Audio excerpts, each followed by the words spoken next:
بسم الله الرحمن الرحيم.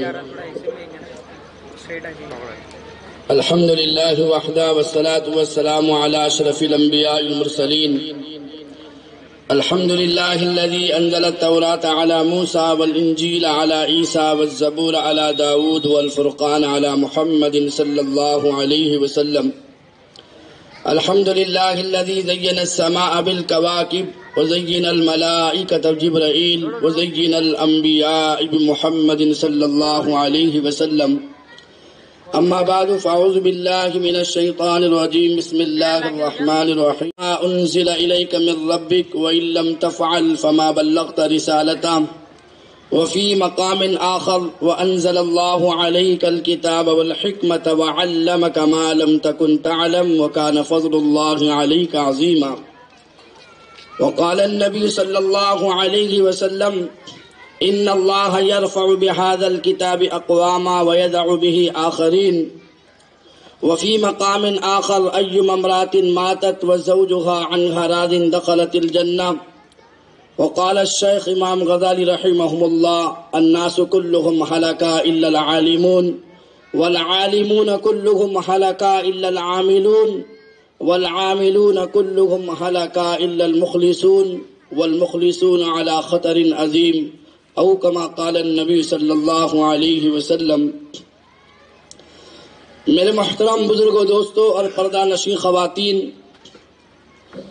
اللہ رب العزت نے انسان کو جو علم عطا فرمایا ہے،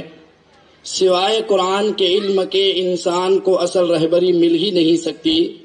اس لیے کہ راس العلم معرفت اللہ، علم کی اصل اللہ کی پہچان ہے. دنیا والے اگر مریخ پر جائے، عطارد پر جائے، زہری پر جائے، چاند تاروں پر جائے یا انہیں خود کھینچ کر قدموں میں لے کر آئے، لیکن اپنے بنانے والے کو پہچان نہ سکے تو دنیا کا سب سے ناکام انسان ہے جو اپنے بنانے والے کو پہچانے بغیر چلا گیا. اس لیے اللہ فرماتے ہیں اطلبنی تجدنی، میرے بندو ایک مجھے پالو. ان وجدتنی وجدت کل شیء، اگر ایک میں تمہارا تو سب کچھ تمہارا. لیکن وَإِن فُتَّنِي فَاتَكَ كُلَّ شَيْءٍ، ایک میں نہ مل سکا پھر قارون کے خزانے تمہارے ہو، ایک میں نہ مل سکا فرعون کی سلطنت تمہاری ہو، ایک میں نہ مل سکا شداد کی طرح جنت بنا لو، ایک میں نہ مل سکا ابو جہل کی سرداری تمہارے پاس ہو، ایک میں نہ مل سکا لوگ تمہیں سلام کرتے ہو، ایک میں نہ مل سکا آرائش آسائش کی چیزیں قدموں میں پڑی ہو، ایک میں نہ مل سکا سونے چاندیوں سے تجوریاں بھری پڑی ہو. لیکن فتنی فاتک کل شیء، ایک اللہ نہ مل سکا تو ایک جھٹکا موت کا انسان کو ناکام کر کے رکھ دے گا. اس لیے اپنے بنانے والے کو پہچاننا یہ انسان کی سب سے بڑی معراج ہے. اپنے بنانے والے کو پہچان کر چلے جانا یہ انسان کی دونوں جہاں کی کامیابی ہے. اس کے لیے آج کل جو ارتداد کا ماحول ہے اس کی واحد وجہ دو چیزیں ہوتی ہے، ایک غربت کی وجہ سے، دوسرے جہالت کی وجہ سے. علم اگر صحیح نہیں ہے تو آدمی کسی اور کا کلمہ پڑھتا ہے، اگر علم اگر صحیح ہے تو اس کو اپنے دین سے دنیا کی کوئی طاقت اس کو ہٹا نہیں سکتی، کوئی اپنے نبی سے اپنے مذہب سے اس کو دور نہیں کر سکتا. اس سے دنیا میں دو لوگ گزرے ہیں، ایران سے چل کر آئے ہیں اکبر بادشاہ کے دور میں، ایک کا نام فیض، دوسرے کا نام فیضی ہے. علم تو بڑا اللہ نے دیا تھا لیکن علم غلط راہوں پہ چل پڑا تھا. ان دونوں نے اکبر کو ایسا بہکایا. ایک مرتبہ اکبر سو رہا ہے، انہوں نے قریب جا کر کہا اور اکبر کے کان میں کہا کہ آپ سو رہے تھے، ایک فرشتہ آ کر آپ کو کہہ گیا ہے یا ایھا البشر لا تذبحوا البقر ان تذبحوا البقر فمأواکم السقر. بادشاہ سلامت آپ آرام کر رہے تھے، ایک فرشتہ آیا تھا، وہ کہہ رہا تھا دیکھو ایھا البشر تم گائے ذبح نہ کرنا، اگر تم نے ذبح کیا تمہارا ٹھکانہ جہنم ہوگا. اکبر کو ایسا بہکایا کہ تم صاحب استطاعت ہو، تمہارا قول تمہارا بول یہ لوگ اس کو قبول کر سکتے ہیں. ایسا علم کامل اللہ نے ان دونوں کو عطا فرمایا تھا، ایسے علم سے ان کو نوازا تھا. کسی شاعر کا شعر ایک مرتبہ بڑا بھائی سن لیتا اس کو یاد ہوتا، دوسرا بھائی اگر کسی شاعر کے شعر کو 2 مرتبہ سنتا تھا اس کو یاد ہو جاتا تھا. اکبر کے دربار میں جو بھی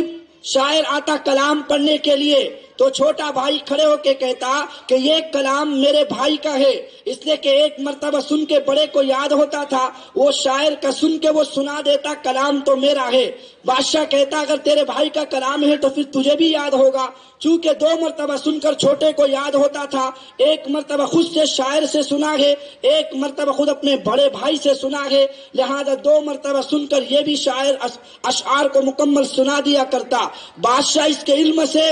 گمراہ ہو گیا اور یہاں تک پہنچا ہے کہ ان دونوں نے کتاب لکھی ہے سواطع الالہام، تفسیر 3 جلدوں میں، ایسی تفسیر لکھی ہے، پوری تفسیر کے اندر ایک نقطہ آپ کو نہیں ملے گا، پوری تفسیر میں با نقطہ ہے نہیں ملے گا، پوری تفسیر میں تا پر 2 نقطے ہے نہیں ملے گا، پوری تفسیر میں سا نہیں ملے گا، 3 نقطے ہے، جیم آپ کو، خا آپ کو، لال آپ کو، زا آپ کو، واد آپ کو، اور ایسے ہی فا اور قاف، وہ جتنے الفاظ پر نقطے آتے ہیں 3 جلدوں میں تفسیر لکھی ہے، لیکن بغیر نقطوں کی تفسیر لکھی ہے۔ لیکن بادشاہ کو علم غلط راہوں پر ایسا لے گیا، علماء کے خلاف کہا کہ یہ جو علماء جو تم کہتے ہو نا کہ العلماء ورثۃ الانبیاء، علماء انبیاء کے وارث ہے، یہ وہ علماء نہیں ہے جس کو وراثت کا حق اللہ کے نبی نے دیا ہے، یہ وہ علماء نہیں بلکہ یہ کوئی اور علماء ہے۔ بادشاہ علماء سے اتنی محبت کرتا تھا، سواری پہ گزر رہا ہوتا تھا، کسی عالم کو دیکھ کر زمین پر اتر کے سلام کرتا تھا، لیکن ان دونوں کے بہکاوے میں آ کر بادشاہ نے عالموں کو کشتی میں جمع کر کے 20 سمندر میں لے جا کر کشتی کو ڈبو دیا کرتا تھا۔ ایسی نفرت علماء کی انہوں کے اس فید اور فیدی نے ان کے دلوں میں ڈالی ہوئی ہے۔ اور یاد رکھنا، علم غلط ہونے کی وجہ سے آدمی کہاں جا رہا ہے، میں آپ کو بتانا چاہ رہا ہوں۔ اس میں بھی بہت سارے ہیں یہ سوچتے ہوں گے کہ اللہ کے نبی نے ان علماء کو ہی انبیاء کا وارث کیوں کہا ہے، اور بادشاہوں کو، کام کرنے والوں کو، خدمت کرنے والوں کو، وقت کے وزیروں کو، وقت کے امیروں کو اپنا وارث کیوں نہیں کہا؟ خدمت تو یہ سارے کرتے ہیں۔ لیکن یاد رکھنا، مولانا عمر پالن پوری رحمت اللہ علیہ رائے کے اجتماع کے موقع پر کہا تھا، خدا کی قسم کھا کے کہتا ہوں، زندگی میں کوئی آدمی کسی عالم کی طرف صرف میلی نگاہ سے دیکھتا ہے، اللہ تعالیٰ اس کی نسلوں میں کبھی عالم دین کو پیدا نہیں کرتا، چہ جائے کہ کسی عالم کے خلاف کوئی بات کرنا۔ لیکن انہوں نے ایسا بہکایا، ایسی نفرت علماء کے ڈالی ہے دلوں کے اندر کہ بادشاہ خود کشتیوں کے ذریعے سے ان کو سمندر میں غرق کر دیا کرتا تھا۔ ایک وقت آیا ہے، اتنی بڑی تفسیر لکھنے والے، اتنے علم کے رکھنے والے، لیکن علم چونکہ غلط ہو گیا، ایسا علم گمراہ کر کے گیا ہے کہ دونوں مرے گئے تو بددین دنیا سے مرے ہیں، کلمے والی موت نہیں مرے ہیں۔ تو بتانا عرض کرنا چاہ رہا ہوں، جب تک کلمہ، جب تک علم صحیح نہیں ہوگا، انسان کو رہبری حاصل نہیں ہو سکتی۔ آپ کا پیٹ کا درد ہو، بغیر ڈاکٹر کے کام آپ کا نہیں بنتا، آپ کے گھر کی دیوار گر جائے، بغیر مستری کے کام نہیں بنتا، کوئی کاغذات آپ کو بنانا ہو، اس کے کام کرنے والے کے بغیر کام آپ کا نہیں بنتا۔ تو دنیا کا آخرت کا سب سے بڑا مسئلہ میرا آپ کا آخرت کا ہے، جو کلمے والی موت کا ہے۔ اگر میں آپ کسی عالم کے پاس نہیں جائیں گے، اس کے جانکار کے پاس نہیں جائیں گے، اتنا بڑا آخرت کا مسئلہ میرے آپ کی مرضی سے کیسے حل ہو سکتا ہے؟ اس سے مجھے آپ کو کسی رہبر کی ضرورت پڑے گی، اور وہ ہے رہبر محمد مصطفیٰ صلی اللہ علیہ وسلم۔ اسی لیے تو ایسی مائیں دنیا میں آئی ہے، ایسے لال چھوڑ کر گئی ہے کہ ایسی رہبری امت کی کر کے یہ علماء اور علماء کے ذریعے سے مائیں کر گئی ہے۔ آپ اٹھائے کتاب امت کے روشن چراغ ہے، پہلی جلد ہے، صفحہ 35 ہے، اس پر ملتا ہے کہ یہی رابعہ بصریہ رحمت اللہ علیہ جب پیدا ہو رہی ہے، ایسے گھرانے میں پیدا ہو رہی ہے، مفلسی کا دورہ ہے، خود کا گزارا نہیں ہوتا، 3 بیٹی پہلے گھر میں موجود ہے، چوتھی پیدا ہونے والی نام ہی رابعہ رکھا گیا ہے۔ اس لڑکی کے گھر میں پیدا ہونے کے بعد مفلسی نے ایسے دروازے پہ دستک دی تھی کہ بچی کو لپیٹنے کے لیے کپڑے کا ٹکڑا نہیں تھا، بچی کے چہرے کو دیکھنے کے لیے چراغ میں تیل کا انتظام نہیں تھا۔ ماں نے دبے آواز میں شوہر سے کہا، اجی جاؤ تو صحیح، سردی کا زمانہ ہے، بچی کو لپیٹنے کے لیے لحاف کا ٹکڑا تو لیتے آنا، بچی کا چہرہ میں دیکھ سکوں، اس کے لیے چراغ کے تیل کا انتظام تو کر جانا۔ مفلسی آپ کو بتا رہا ہوں، لیکن ایسی مائیں، ایسے کردار کی رکھنے والی اور ایسی اللہ کی بندیاں، ایسی متقی اور پرہیزگار اور زہد و علم کی پا کر دنیا میں گزری ہے۔ اللہ اللہ نے انسانوں کی کیسے رہبری، بلکہ ایسی خاتون نہ زمین آسمان نے رابعہ کے بعد شاید کوئی نظیر نہیں ملتی ہوگی۔ اللہ والے اکابرین اور دنیا کے بڑے بڑے متقی پرہیزگار کتب ابدال ان کی زندگی پر اش اش کرتے ہیں، اللہ نے کیسی خاتون کو امت کی رہبری کے لیے پیدا فرمایا۔ جس دن پیدا ہو رہی ہے گھر میں مفلسی ہے، جس دن پیدا ہو رہی ہے کپڑے کا ٹکڑا لحاف کے لیے نہیں ہے، جس دن پیدا ہو رہی ہے چراغ کے تیل کا انتظام بچے کے چہرے کو دیکھنے کے لیے نہیں ہے، ماں کے کہنے پر باپ بصرہ کی گلیوں میں نکل جاتا ہے اور لوگوں سے دروازے پہ جا جا کر کپڑے کا ٹکڑا مانگتا ہے، لیکن جیسے غریبوں کے لیے ہر وقت در نہیں کھلا کرتے، اس رات بھی اس غریب کے لیے کسی نے در نہیں کھولا ہے، کسی نے کپڑے کا ٹکڑا نہیں دیا ہے، کسی نے چراغ کا تیل کا انتظام نہیں کیا ہے، لہذا یہ واپس دبے پاؤ جب گھر میں داخل ہوتا ہے آپ دیکھنا امت کے روشن چراغ ہے۔ مولانا محمد ادریس رحیمی چرتھالی صاحب اپنی کتاب میں لکھتے ہیں، پہلی جلد 36 پر لکھتے ہیں، یہ باپ روتا روتا گھر میں داخل ہوتا ہے، بیوی نے دیکھا شوہر کے ہاتھ خالی ہے، بیوی نے دیکھا چراغ کا تیل کا انتظام بھی نہیں ہے، وہ سمجھ گئی اس غریب کے لیے کسی نے در نہیں کھولا ہے، وہ بھی روتے روتے بیوی کے لحاف میں لیٹ جاتا ہے۔ جب رات میں دونوں سو رہے ہیں آدھی رات بیت جانے کے بعد وہ کالی کملی والا روزے کی جالی سے نکل کر ان کے خواب میں آ کے زیارت نبی صلی اللہ علیہ وسلم کی ہوتی ہے۔ اللہ کے نبی نے فرمایا اے یاد رکھنا، اے رابعہ کے والد، اے رابعہ کے والدہ یاد رکھنا، تیرے گھر میں بچی کے چہرے کو دیکھنے کے لیے چراغ کا روشنی کا انتظام بھلے نہ ہو، تیرے گھر میں بچی کو لحاف میں لپیٹنے کے لیے کپڑے کے بھلے ٹکڑے کا انتظام نہ ہو، لیکن آج تیرے گھر میں ایسا چراغ اللہ پیدا کر رہے ہیں، جب یہ بڑی ہوگی امت کی ایسی رہبر بنے گی، تقوی پرہیزگاری کا وہ اعلیٰ پیکر اور ایسا نمونہ اللہ تعالیٰ اس کو بنائے گا، ایسی متقیہ پرہیزگار بنے گی کہ جب مر کر جنت میں جانے کا وقت آئے گا اللہ کے نبی خواب میں بتا رہے ہیں، عالم دین ہے میری بات کی تصدیق کرے، اگر کسی کو نہ پتا ہو تو آپ جا کر کتاب میں نے حوالہ دے دیا ہے، آپ جا کر دیکھ سکتے ہیں، اللہ کے نبی صلی اللہ علیہ وسلم خواب میں فرمایا اے رابعہ کے والد یاد رکھنا، یہ بچی جب بڑی ہوگی ایسے اللہ کو منانے والی ہوگی، ایسی زندگی تقوی پر گزارنے والی ہوگی، علم و عمل پر گزارنے والی ہوگی کہ جب مر کر جائے گی تو جنت کے دروازے پر فرشتے روک لیں گے، یہ گھبرا کے کہے گی ساری زندگی رب کو راتوں میں منایا ہے، ساری زندگی رب کو دنوں میں منایا ہے، ساری زندگی صبح شام رب کو منایا ہے، ساری زندگی اطاعت میں گزاری ہے، اب جنت میں جانے کا وقت ہے، تم روکنے والے کون ہوتے ہو؟ فرشتے کہیں گے اللہ نے حکم دیا ہے رابعہ کو جنت کے دروازے پر روک دو، اس حبیب صلی اللہ علیہ وسلم کی امت کے وہ افراد جو جہنم میں جا رہے ہیں، رابعہ اشارہ کرے گی اللہ 70,000 دوزخیوں کو اللہ تعالی رابعہ کے اشارے پر جنت جہنم سے نکال کر اللہ جنت کے فیصلے فرمائے گا۔ اللہ نے ایسی متقی پرہیزگار خاتون آج اس گھر میں پیدا کیا ہے، تو اصل بتانا مقصود یہ ہے علم اگر جب تک صحیح نہیں ہوگا، یہ بیٹیاں امت کی رہبر جب تک نہیں بنے گی، ان کی کوخ ایمان اعمال سے جب تک نہیں بھرے گی، ان کی گود میں جب تک بچہ پروان چڑھنے والا وہ علم کو لے کر، اور جیسے نبی نے فرمایا تھا اطلب العلم من المہدی اللحد کہ ماں کی گود سے لے کر قبر کی گود تک علم حاصل کرنا ہے، جب تک یہ پہ کر مائیں نہیں بنے گی پروان چڑھنے والا بچہ کبھی حسین نہیں بن سکتا، اگر ماں فاطمہ نہیں ہو پروان چڑھنے والا بچہ اسماعیل نہیں بنے گا جب تک کہ ماں حضرہ کا کردار نہ جی رہی ہو، اس کے لیے ساری بیٹیوں کو عائشہ بننا پڑے گا، بوڑھی خاتونوں کو خدیجہ کا کردار لینا پڑے گا، تب جا کے کوکھ سے پروان چڑھنے والا حسین کا کردار لے کر زندگی میں جیتا ہے۔ اس کے لیے ماں و بہنوں سے عرض کرنا چاہ رہا ہوں اپنی زندگی کے رخ کو بدلو،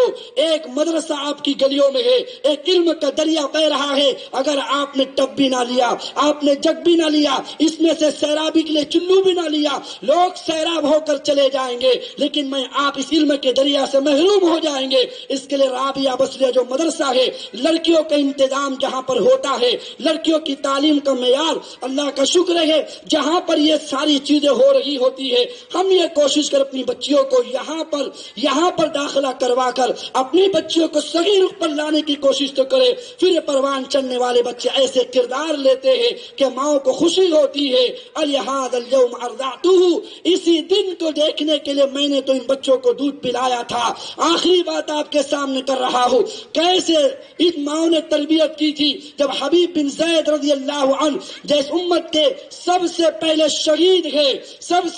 شہید ہے نبی کی عظمتوں کے لیے سب سے پہلے جب شہید کر دیا گیا، علامہ ابن عبداللہ ابن عبد البر سن 630 ہجری کے بہت بڑے محدث گزرے ہیں، الاستیعاب فی معرفت الاصحاب. ایسے ہی علامہ عبداللہ ابن اسیر الجزری رحمت اللہ علیہ، یہ 630 ہجری کے یہ بہت بڑے مصنف گزرے ہیں. اپنی کتاب اسد الغابہ فی معرفت الصحابہ اس میں بیان کرتے ہیں حبیب ابن زید رضی اللہ عنہ کو جب مسلمہ نے ذبح کیا ہے اور ان کے جسم کے ٹکڑے ٹکڑے کیے ہیں، جس کی تحفظ کے لیے اللہ کے نبی کے صحابی نے سب سے پہلے نبی کی وفات کے بعد جو لشکروں کو روانہ کیا تھا کہ کھڑے ہو جاؤ خالد، تم کو جانا ہے طلحہ بن خویلد اور مالک بن نویرہ کی طرف، اور کھڑے ہو جاؤ شرابیل بن حسنہ، تمہیں جانا بنو قضا کی طرف، اور کھڑے ہو جاؤ عمرو بن عاص رضی اللہ عنہ اور تمہیں جانا بنو قضا کے علاقوں کی طرف، اور کھڑے ہو جاؤ اب اکرمہ بن ابی جہل رضی اللہ عنہ، تمہیں جانا ہے مسلمہ کذاب کی طرف، اور کھڑے ہو جاؤ مہاجر بن ابی امیہ رضی اللہ عنہ،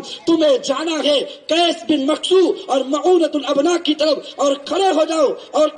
خالد بن سعید رضی اللہ عنہ، تمہیں جانا ہے ملک شام کی طرف، اور کھڑے ہو جاؤ حذیفہ بن محسن رضی اللہ عنہ، تمہیں جانا ہے ارفجا کی طرف، اور کھڑے ہو جاؤ ایسے ہی کھڑے ہو جاؤ اللہ کے نبی کے صحابی فرما رہے ہیں طرفہ بن حاجب رضی اللہ عنہ، تمہیں جانا ہے بنو سلیم کی طرف، اور کھڑے ہو جاؤ ابو علا حضرمی رضی اللہ عنہ، تمہیں جانا ہے بحرین کی طرف. یہ سارا ختم نبوت کے لیے جب روانہ قافلوں کو کیا ہے، 1 سال کے عرصے کے اندر جنہوں نے ارتداد کے دہانے پر قومیں پہنچی ہوئی تھی، بنو حنیفہ کے 60,000 مرتد ہو گئے تھے. صدیق اکبر کی 1 سال کی محنت پر صحابہ کے 9 لشکر نکلے ہوئے ہیں. 1 سال محنت کر کے سارا کا سارا عرب واپس کلمہ پڑھ کے جب آیا ہے تو حبیب ابن زید رضی اللہ عنہ جو سب سے پہلے شہید ہے، جب ان کی بوٹی بوٹی نوچ لی گئی تھی تو جب ان کی ماں کو خبر ہوئی تو ماں نے جملہ کہا تھا الہذا اليوم ارضعتہ، اسی دن کو دیکھنے کے لیے بچے کو میں نے اپنا دودھ پلایا تھا کہ میرا بچہ سب کچھ اس نبی کی خاطر اپنی جانوں کے نذرانے پیش کرے. اس کے لیے عرض کرنا چاہ رہا ہوں 2 چیزیں آپ کے سامنے، جہالت ہوگی آدمی ارتداد کی طرف جائے گا، اگر ایسے ہی فقیری کے در پر ہوگی فخر فاقہ کبھی ہوگا، کسی کے بہکاوے میں آ کر وہ جائے گا. لیکن یاد رکھنا نبی کے بعد نہ کوئی نبی نے آنا ہے، اور نبی کے بعد نہ کسی نے نبوت کا دعویٰ اگر کیا ہو تو وہ جھوٹا تو ہو سکتا ہے، سچا نہیں ہو سکتا. اس کے لیے اپنے بچوں کو صحیح تعلیم دینا، ان مدارس کے ذریعے سے کم ان کو اچھی نگاہوں سے دیکھنا، عالموں سے اچھی محبت سے پیش آنا. ان اداروں میں نہیں کچھ ہو سکتا ہے، اپنی زبان تو نہ کھولنا. ان محنت کرنے والوں کو 10 روپے آپ دیتے ہو لیکن 10 باتیں سناتے ہو. خدا کی قسم جو فجر نہیں پڑتے ہیں، اگر اللہ نے بھی آپ کے چہرے کو دیکھ کر رزق دینے کا فیصلہ کبھی کر دیا تو یاد رکھنا فجر کی نمازوں میں ہزاروں کی تعداد میں رستوں پر لوگ مرے پڑے ہوگے، لیکن اللہ تعالیٰ ایسے نہیں کرتے، ہر کس و ناکس کو دیتے ہیں. ایسے ہی مدارس سے آنے والے یہ جو دین کی خدمت کر رہے ہیں، ہم سے جتنا ہو سکتا ہے ہم اتنی کرنے کی کوشش کریں. تو میری ساری بات کا خلاصہ علم کی اصل اللہ کی پہچان ہے. جسے نبی نہ مل سکا، جسے اللہ کی پہچان نہ ہو سکی تو وہ دنیا میں بھی ناکام، آخرت میں بھی ناکام ہے. ہم سب مل کر دعا کریں، کوشش کریں کہ ہمیں جو مدرسہ یہاں اللہ نے قائم کروایا ہے، ہم اپنے بچوں کو ان کی راہوں کی طرف، جیسے اسکول کالج میں اپنے بچوں کو اپنے ہاتھ سے ٹائی اور بیگ لگا کے روانہ کرتے ہیں، ہم اپنے بچوں کو بھی مدارس کی طرف انشاءاللہ روانہ کرنے کی ضرور کوشش کریں گے انشاءاللہ. اللہ ہم سب کو عمل کی توفیق نصیب فرمائے.